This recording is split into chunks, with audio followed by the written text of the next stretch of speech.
के महाराजा गंगा सिंह विश्वविद्यालय में सेंटर फॉर वुमेन स्टडीज का उद्घाटन हुआ, जिसमें राज्य महिला आयोग के अध्यक्ष सुमन शर्मा ने मुख्य अतिथि के रूप में शिरकत की।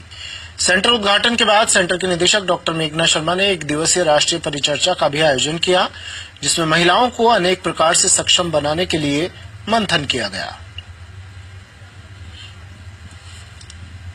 बहुत खुशी की बात है कि बीकानेर में, ये राजस्थान में मेरे ख्याल से ये दूसरा स्टडी सेंटर है। एक तो राजस्थान यूनिवर्सिटी जयपुर में है और ये दूसरा बीकानेर को। मैं सारे लोगों को बहुत बहुत बधाई और शुभकामना देती हूँ। स्पेशली मेघना जी को बहुत बधाई देती हूँ कि इसकी डायरेक्टर बनी है और मुझे लगता है कि इनके छत्र छाया में ये महिलाओं के लिए बहुत नए आयाम स्थापित करेगा। महिलाओं के संपूर्ण विकास की बात करेगा ये स्टडी सेंटर। जो जमीन से जुड़ी हुई हैं, जो कामगार महिलाएं हैं या जो समाज से बहिष्कृत हैं, कुछ महिलाएं किसी कारण से समाज से बहिष्कृत भी हैं, उन लोगों को, महिलाओं को खींच करके आगे लाया जाए। तो ये विशेष प्रयास रहेगा कि जो आर्थिक रूप से कमजोर हैं, जो सामाजिक रूप से कमजोर हैं, जो मानसिक रूप से कमजोर हैं, उनको मजबूत बनाने का पूरा प्रयास सेंटर करेगा। किन्नर समुदाय के लिए हम लोग फ्री एजुकेशन का प्रावधान यहाँ से करेंगे। आज महाराजा गंगा सिंह विश्वविद्यालय की सेंटर फॉर वुमेन स्टडीज है, उसके द्वारा आयोजित कार्यक्रम है। इसका क्या उद्देश्य और क्या वुमेन स्टडीज कर रही है? सेंटर फॉर वुमेन स्टडीज पिछले साल स्थापित हुआ था और उसका उद्देश्य था कि हम ऐसे लोगों तक पहुंचे, ऐसी बालिकाओं तक, ऐसे महिला वर्ग तक पहुंचे जो वंचित वर्ग है, जो निर्धन है, जो गरीब हैं, जिनके पास साधनों की कमी है। ऐसे में हमने ये स्कूल ढूंढा और मैं शाबाशी दूंगी मंजू लता रावत जैसी महिलाओं को जो अपने खर्चे पे इस तरह के विद्यालय चला रही हैं। और ये बच्चियां जिनके बीच आज हम आए हैं, ये वो बच्चे हैं जो इंडस्ट्रियल एरिया में रह रही हैं। शायद अगर आज ये स्कूल नहीं होता तो शायद ये चाइल्ड लेबर की तरफ उत्प्रेरित हो गई होती। तो उनको बचाने का ये कार्य ये स्कूल कर रहा है। उसी कड़ी में हमने भी अपने प्रयास जोड़े और आगे कोशिश रहेगी कि स्कूल को हम जिस भी तरह का समर्थन दे सके, आगे कोशिश पूरी करते रहेंगे। हम इस स्कूल के साथ खड़े हैं। सामाजिक सरोकार के तहत पिछली बार हमने विमंदित महिलाओं के साथ दिवाली मनाई थी और इस बार ये इरादा किया कि इस बार हम राखी उन बच्चों के साथ मनाएं जो वंचित वर्ग में आते हैं। ऐसा संस्थान रहा है जो शोध के लिए हमेशा से लोकप्रिय रहा है, और लोकप्रिय ही नहीं, मैं कहूंगी कि जितने ऑथेंटिक सोर्सेज यहाँ अवेलेबल हैं उतने ऑथेंटिक सोर्सेज शायद विश्व की किसी लाइब्रेरी में उपस्थित नहीं है।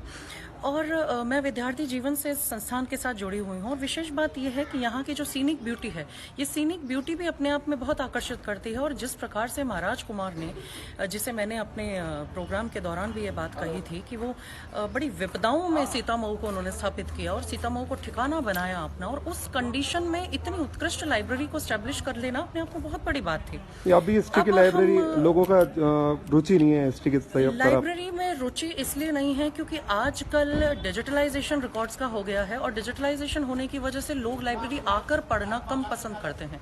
मैं अपने खुद के विद्यार्थियों की बात करूं तो वो हमारी यूनिवर्सिटी इसका इतिहास किस तरह से वर्तमान पीढ़ी सीख ले सकती है? बहुत ज्यादा जरूरी है, क्योंकि सबसे ज्यादा जो समय तक हमारे यहाँ रूल किया वो एक मुगल और सल्तनत कालीन, और जो फारसी ग्रंथों का रिकॉर्ड यहाँ अवेलेबल है वो फारसी ग्रंथों का रिकॉर्ड कहीं भी अवेलेबल है। और सबसे बड़ी बात यह है कि मध्यकालीन इतिहास पे बहुत ज्यादा शोध होती है, और अगर मध्यकालीन इतिहास पे शोध हो रही है और उस शोध में नटनागर शोध संस्थान में आकर के कोई अपनी रिसर्च नहीं करता है तो उसे पूर्ण नहीं कहा जाएगा। आपका नाम बता दीजिए। मैं डॉक्टर मेघना शर्मा, मैं प्रोफेसर हूँ इतिहास विषय में बीकानेर विश्वविद्यालय राजस्थान से। ठीक है।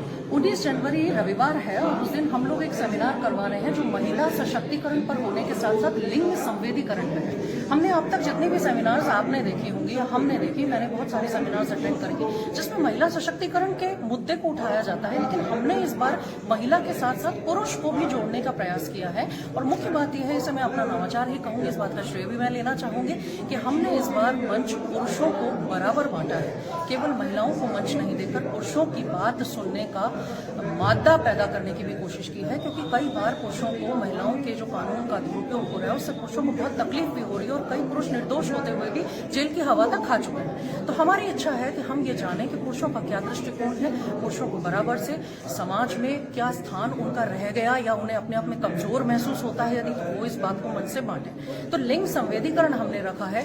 हमारी इच्छा तो यह है कि थर्ड जेंडर से भी अगर कोई व्यक्ति यहाँ आकर के अपनी बात रखता है तो उसके लिए मंच खुला है, लेकिन अक्सर वो लोग सामाजिक समारोह में जाने से कतराते हैं। लेकिन हमारा प्रयास है है कि हम उन्हें भी जोड़ें। तो लिंग संवेदीकरण पर यह बात है। आमतौर पर ये देखा जाता है इस तरह के सेमिनार जो होते हैं वो हमारे पास इस तरह है कि जो पुरानी पीढ़ियों में जो दुराचार हो गए, जो पुरानी पीढ़ी में जो बुरी बातें हो गई, उनको हम इरेजर की तरह मिटा तो नहीं सकते, लेकिन आने वाली पीढ़ियों में हमें उन्होंने रोकने का काम जरूर कर सकते हैं और उसके लिए युवा हमारे हाथ में है। हम हायर एजुकेशन से जुड़े हुए हैं और चूंकि युवा हमारे कंट्रोल में होते हैं और हम उनको एटलीस्ट वो दिशा निर्देश दे सकते हैं, तो हायर एजुकेशन के लोगों के साथ साथ जोड़ने की जरूरत है रूरल डिपार्टमेंट्स को भी। रूरल डिपार्टमेंट्स में हम खुद जाकर के ये काम करेंगे, क्योंकि रूरल समाज, जो ग्रामीण समाज है हमारा, वो इस तरह से ना तो मंचों पर उठना बैठना खुद चाहता है, ना अपनी बात कहना चाहता है। वही घूंघट वाली परेशानी है कि वो, मैं आपको बताऊं, जब हमने कार्यक्रम किए, जब गांव में जाकर कार्यक्रम किए, तो महिलाओं ने कुर्सियों पर बैठने से इनकार कर दिया कि हम ऊपर नहीं बैठ सकते क्योंकि हमारे पति, हमारे पुरुष, हमारे ससुर साहब आगे बैठे हुए हैं, तो वो नीचे बैठे। इन्हीं चीजों को हटाने के लिए यह अभियान शहरों से गाँव की तरफ ले जाने का हमारा प्रयास रहेगा। ठीक है। बीकानेर के महाराजा गंगा सिंह विश्वविद्यालय के सेंटर फॉर वुमेन स्टडीज एवं नेहरू शारदापीठ कॉलेज के संयुक्त तत्वाधान में आज एक दिवसीय राष्ट्रीय संगोष्ठी का आयोजन हुआ। लिंग संवेदीकरण व संबंधित पहलू वर्तमान परिदृश्य विषय पर आयोजित इस राष्ट्रीय संगोष्ठी का महाराजा गंगा सिंह विश्वविद्यालय के कुलपति प्रोफेसर भागीरथ सिंह ने उद्घाटन किया।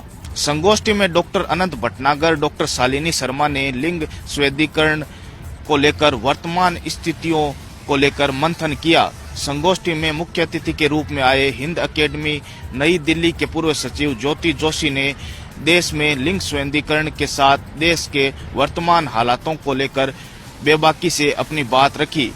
उन्होंने कहा कि देश में दुष्कर्म की घटनाओं का ग्राफ भी लगातार बढ़ रहा है। सेमिनार डायरेक्टर डॉक्टर मेघना शर्मा ने कहा कि समाज में सभी लिंगों को समानता से देखे जाने की आवश्यकता है। इस राष्ट्रीय संगोष्ठी के दौरान 4 तकनीकी सत्रों का आयोजन हुआ। इस दौरान यौन शोषण, घरेलू हिंसा आदि विषय पर लगभग 75 पत्रों का वाचन भी किया गया। संगोष्ठी के दौरान विद्यार्थियों की एक पोस्टर प्रदर्शनी का लोकार्पण भी किया गया। इसके साथ ही संगोष्ठी में महिला सशक्तिकरण को लेकर भी विस्तार से चर्चा की गई।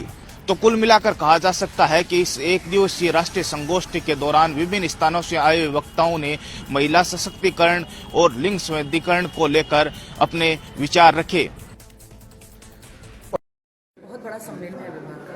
राजस्थानी विभाग को खुले हुए मात्र 5 महीने हुए हैं अभी, और इस बीच कुलपति महोदय का इतना जिजीविषा थी कि राजस्थानी को हमें बहुत आगे ले जाना है, और उन्होंने जो मुझे संबल दिया, उस संबल को ले जाते हुए, साथ रखते हुए मैंने हिम्मत की और मैंने 5-6 आयोजन इसमें करवाए और अकादमी को प्रपोजल भेजा था हम लोगों ने, जिसे अकादमी ने एक्सेप्ट किया।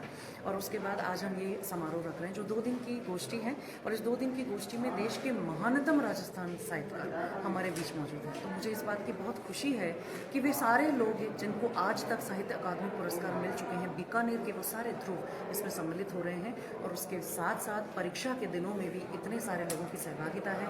मैं इस बात से बहुत प्रसन्न हूँ और मेरी पूरी कोशिश रहेगी कि राजस्थानी को जितना आगे ले जा सकूँ, उसकी मान्यता आंदोलन में जुड़ सकूँ, बच्चों को आगे ले जाऊँ, उनको समझाऊँ कि राजस्थानी क्या है, कितनी समृद्ध है। ये प्रयास करते हुए हम ये आयोजन कर रहे हैं।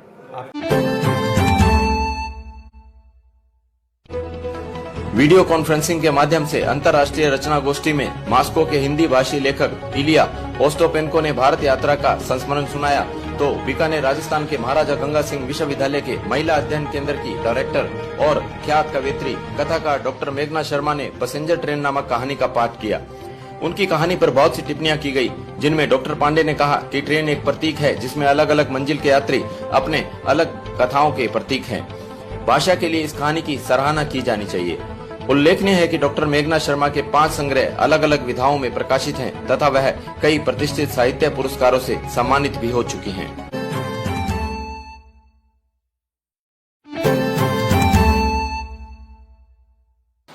माइग्रेशन विषय पर आयोजित ऑनलाइन अंतर्राष्ट्रीय संगोष्ठी को बीकानेर के MGSU के इतिहास विभाग की सहायक प्रोफेसर डॉक्टर मेघना शर्मा ने संबोधित किया। उन्होंने माइग्रेशन के संवैधानिक अधिकारों का हवाला देने के साथ साथ द्वितीय विश्व युद्ध के दौरान हुए माइग्रेशन और वर्तमान में कोविड-19 के दौरान हुए माइग्रेशन का एक तुलनात्मक चित्रण प्रस्तुत किया।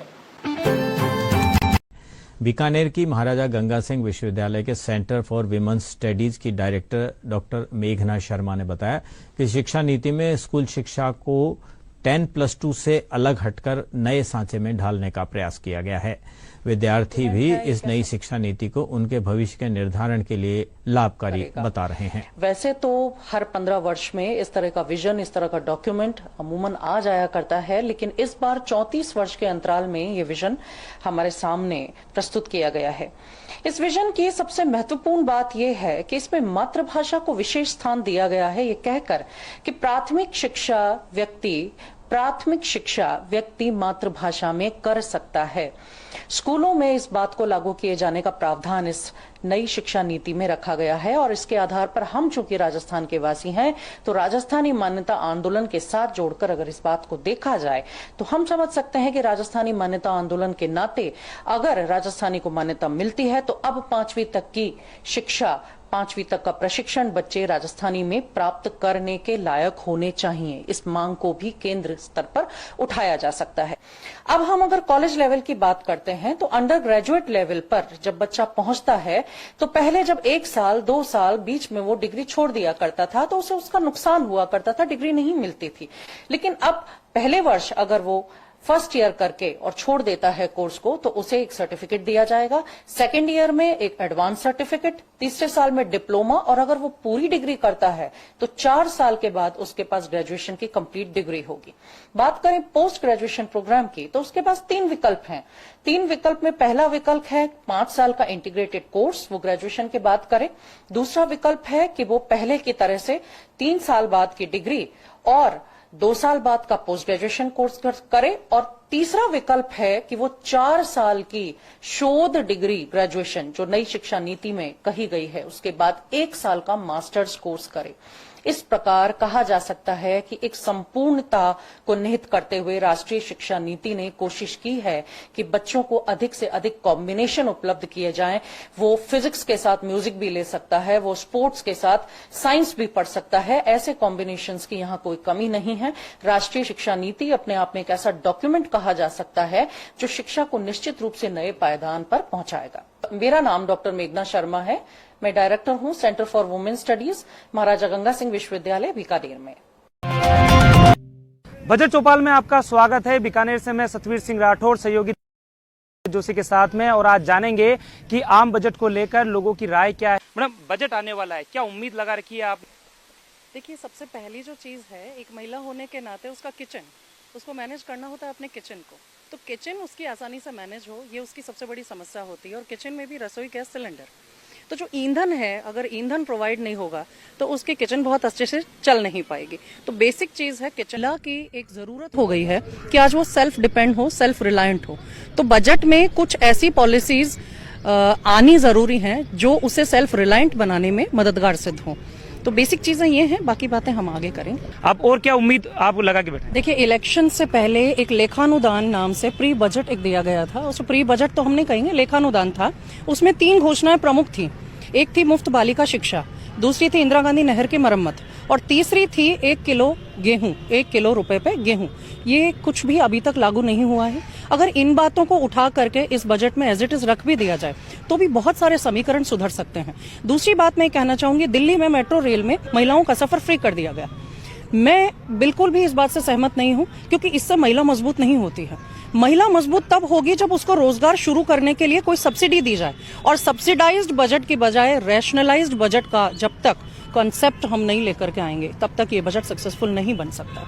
सब्सिडाइज्ड का अर्थ है कि आपने एक बार कोई चीज माफ कर दी और बच्चों को दे दी, टीचर्स को दे दी, महिलाओं को दे दी, लेकिन पूरे जीवन का आधार बनाने के लिए उन्हें आप सब्सिडी की बजाय रैशनल बजट क्रिएट करें। ऐसा पैसा दीजिए, ऐसा एक इंस्टेट बनाइए, ऐसा एक मार्जिन उनके लिए रखिए कि जिसमें वो अपने आप को खड़ा करें, और जब तक वो प्रॉफिट में नहीं आ जाते तब तक उस बिजनेस को सरकार अपनी कस्टडी में संभाले।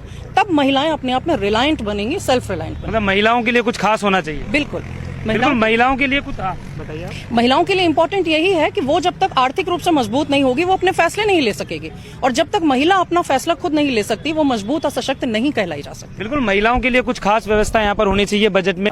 फिलहाल बजट चौपाल में इतना ही। धीरज जोशी के साथ सतवीर सिंह राठौर, बीकानेर।